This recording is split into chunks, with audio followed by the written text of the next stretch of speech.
കൊച്ചിയിലും ഡിവൈഎഫ്ഐ മാർച്ചിൽ സംഘർഷമുണ്ടായി. സഹിൻ ആന്റണി ചേരുന്ന വിശദാംശങ്ങളുമായി. സഹിൻ, വിവരങ്ങൾ. ത്തിനെതിരെ വിതരണം അട്ടിമറിച്ചതിനെതിരെ SFI നടത്തിയ സമരത്തിനെതിരെയാണ് പോലീസ് ജലവിധി പ്രയോഗിച്ചിരിക്കുന്നത്. ഇവിടെ പോലീസ് ടിയർ ഗ്യാസ് പ്രയോഗിക്കുകയുണ്ടായി. 8 ടിയർ ഗ്യാസ് പോലീസ് പ്രയോഗിച്ചിരിക്കുന്നത്. ഈ സമയത്ത് തൊട്ടടുത്തുള്ള ട്രഷറി അടക്കമുള്ള സ്ഥലങ്ങളിലെ ഈ വിദഗ്ധർക്കും ഇതിന്റെ ആഘാതമുണ്ടായിരുന്നു. 10-ലധികം പേരെ ഇപ്പോൾ ആശുപത്രിയിൽ പ്രവേശിപ്പിച്ചിരിക്കുകയാണ്. ഇപ്പോഴും SFIയുടെ സമരം തുടർന്നുകൊണ്ടിരിക്കുകയാണ്.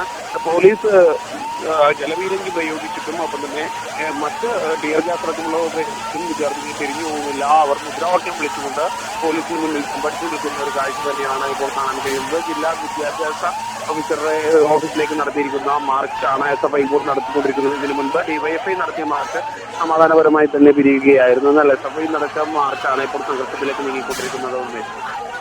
കൊച്ചിയിലെ SFI മാർച്ചിലെ സംഘർഷം, മാർച്ചിന് നേരെ പോലീസ് ടിയർ ഗ്യാസും ഒപ്പം ജലപീരങ്കിയും പ്രയോഗിച്ചു. പ്രവർത്തകർ പോലീസുമായി ഏറ്റുമുട്ടി.